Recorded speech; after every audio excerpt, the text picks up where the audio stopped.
Hello everyone, welcome back to our channel. இன்றைக்கான வீடியோவில் princess கட்கான பேப்பரை எப்படி கட் பண்ணுறதுன்னு பார்க்கலாம். லாஸ்ட் கிளாஸில் மெஷர்மெண்ட் எப்படி எடுக்கணும், காமனான மெஷர்மெண்ட், நெக்ஸ்ட் பேப்பர் ட்ராயிங் எல்லாமே உங்களுக்கு சொல்லி கொடுத்துட்டேன்.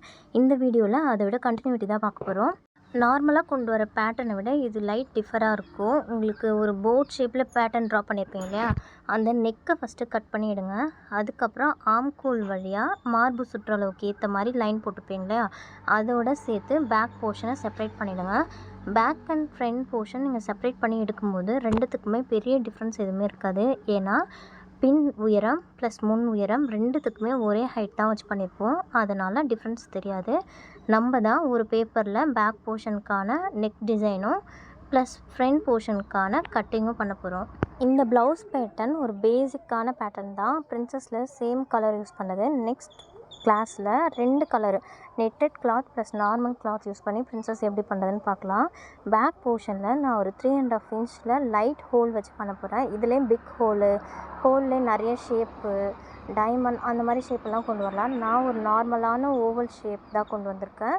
ஸோ பேசிக்காக ஸ்டார்ட் பண்ணும்போதே டஃபஸ்ட்டான போர்ஷன் எல்லாமே எடுத்துகிட்டு ஒன்று சேர்க்க வேண்டாம் அப்படின்னு சிம்பிளாக கொண்டு போகிறேன். இதை ஃபாலோ பண்ணிக்கோங்க. பிரின்சஸ் கட்கான மெயின் போர்ஷனுக்குள்ளே போக போகிறோம். இந்த இடத்துல ஷார்ப்பாக நோட் பண்ணிக்கோங்க. நார்மலாக டாட் வைக்கிறதுக்காக ஒரு சென்டர் போர்ஷனை எடுப்போம் இல்லையா, அதே போல் சென்டர் போர்ஷனில் ஒரு டாட் வச்சுட்டு ஃபோல்ட் பண்ண இடத்துலேருந்து 3.5 + 3 இன்ச்சுக்கு சின்ன சின்ன பாயிண்ட் வச்சுட்டு சென்டர் பாயிண்ட்டுக்கு இந்த 3.5க்கு ஒரு பாயிண்ட்டும் 3 இன்ச்சுக்கு ஒரு பாயிண்ட்டும் வச்சுங்களேன், அது ரெண்டுத்தையுமே சேர்த்து ஒரே நீட்டில் ஜாயின் பண்ணி விட்டுருங்க. நான் உங்களுக்கு எழுதியும் காட்டுறேன், ஷார்ப்பாக நோட் பண்ணிங்கன்னா தெரியும்.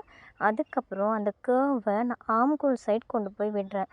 அதே மாதிரி நீங்கள் ட்ராப் பண்ணி அதை ஆம்கோல் சைடு எடுத்துகிட்டு போய் விட்டுருங்க. ரொம்பவே சிம்பிள் தான். சென்டரில் ஒரு பாயிண்ட் வச்சுட்டு ஃபோல்ட் பண்ணியிருக்கீங்களா, கீழே அப்படியே கீழ் பக்கத்தில் வந்துடுங்க. ஃபஸ்ட்டு 3.5க்கு ஒரு பாயிண்ட்டும் 3 இன்ச்சுக்கு ஒரு பாயிண்ட்டும் வச்சுட்டு அந்த 2 பாயிண்ட்டையும் கனெக்ட் பண்ணி சென்டரில் கொண்டு போய் விட்டுருங்க. ஆம்கோல் கிட்ட ஃபைனலாக ட்ராப் பண்ணி கட் பண்ணுற மாதிரி பண்ண போகிறோம். ஸோ ஆம்கோல் கிட்ட அந்த கர்வை கொண்டு போய் ஃபினிஷ் பண்ணிடுங்க. நெக்ஸ்ட்டு அதை கட் பண்ணி எடுக்கும்போது அந்த சின்ன பீஸ் ஒன்று லிஃப்ட் ஆகும் இல்லையா, அது நமக்கு தேவைப்படாது. மீதி நான் 2 சைடையும் உங்களுக்கு வச்சு காட்டுறேன் இல்லையா, அதை தான் லைனிங்கில் போட்டு அப்படியே கட் பண்ணி ஜாயின் பண்ணணும். பேப்பர் கட்டிங்கில் எந்த ஒரு டவுட்டும் இல்லாமல், ஏன்னா பிரின்சஸ் டோட்டலாக அப்படியே சேஞ்ச் ஆகும். அந்த மெஷர்மெண்ட்லேருந்து நம்ம மார்க் பண்ணுறது ப்ளஸ் கட் பண்ணுறது, ஸ்டிச்சிங் எல்லாமே சேஞ்ச் ஆகும். ஸோ எல்லாத்தையும் நம்ம பொறுமையாக பார்க்கலாம். லைனிங்கை ஈக்குவல் பார்ட்டாக ஃபோல்ட் பண்ணிவிட்டு நம்ம கட் பண்ணி வச்சுருந்த பேப்பரை அது லைனாக அரேஞ்ச் பண்ணுங்கள். அரேஞ்ச் பண்ணும்போது அட்ஜஸ்ட் பண்ணி அரேஞ்ச் பண்ணுங்கள். கிளாத்தை எந்த அளவுக்கு நம்ம சேமிக்க முடியுமோ அந்த அளவுக்கு ஒரு ப்ளவுஸ்லையும் நீங்கள் கற்றுக்கும் போதே பண்ணிங்கன்னா கஸ்டமர்ஸ் ப்ளவுஸ் எல்லாமே ஈஸியாக பண்ணிடணும். நல்லா ஞாபகம் வச்சுக்கோங்க. பேப்பர் கட்டிங்கை லைனிங்கில் போட்டு கட் பண்ணும்போது பேப்பர் எப்படி இருக்கோ அதே மெஷர்மெண்ட்டை டிக்டோவாக கட் பண்ணி எடுக்கணும். நல்ல துணியில் போடும்போது கொஞ்சம் தாராளமாக ஸ்பேஸ் விட்டு நம்ம கட் பண்ணிக்கலாம். இந்த பாயிண்ட்டை மிஸ் பண்ணிடாதீங்க. லைனிங்கை 2 ஈக்குவலாக தான் ஃபோல்ட் பண்ணணும். நெக்ஸ்ட்டு நான் கட் பண்ணி எடுத்தேன் இல்லையா செப்ரேட்டாக, அந்த கட் பண்ணி எடுத்த இடத்துக்கிட்ட மட்டும் 1/2 இன்ச் எக்ஸஸாக ஸ்பேஸ் விட்டுருங்க. லைனிங்லேயே தான் சொல்கிறேன், எக்ஸஸாக 1/2 இன்ச் மட்டும் ஸ்பேஸ் விட்டுட்டு கட் பண்ணுங்கள். அப்போ தான் ஜாயின் பண்ணும்போது உங்களுக்கு அந்த 1/2 இன்ச் கட் பண்ணி எடுத்தோம் இல்லையா, அதை நம்ம சேர்க்கும் போது 1/2 இன்ச் தேவைப்படும். அப்போது நம்ம எக்ஸஸாக கிளாத் விட்டுருந்தோம் அப்படின்னா சேர்த்து வைக்கும்போது 1/2 இன்ச் மேனேஜ் ஆகிடும். நம்மளோட ஆக்சுவல் மெஷர்மெண்ட் கிடச்சிரும். இந்த டிப்பையும் நோட் பண்ணிக்கோங்க. ஸ்லீவ் மட்டும் நெக்ஸ்ட் வீடியோவில் செப்பரேட்டாக பார்க்கலாம். கட் பண்ண எல்லா பீசஸையும் நல்ல துணியில் போட்டு லைட் ஸ்பேஸ் விட்டு கட் பண்ணி எடுத்து வச்சுக்கோங்க.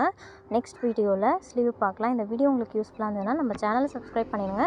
நீங்களும் நம்ம கிளாஸில் ஜாயின் பண்ணணும்னு விருப்பப்பட சைடில் தெரியுற வாட்ஸ்அப் நம்பருக்கு ஒரு மெசேஜ் மட்டும் சென்ட் பண்ணுங்கள். இன்னொரு விஷயம், கட் பண்ணிவிட்டு லைனிங்கில் ப்ளேஸ் பண்ணுறீங்களா, அப்போயே லெஃப்ட் ரைட் அப்படின்னு மென்ஷன் பண்ணி வச்சுக்கோங்க. அப்போ தான் ஜாயின் பண்ணும்போது ஒரே பக்கமாக வச்சு அடிக்காமல் மாற்றி நம்ம வச்சு அடிக்கிறதுக்கு கரெக்டாக இருக்கும்.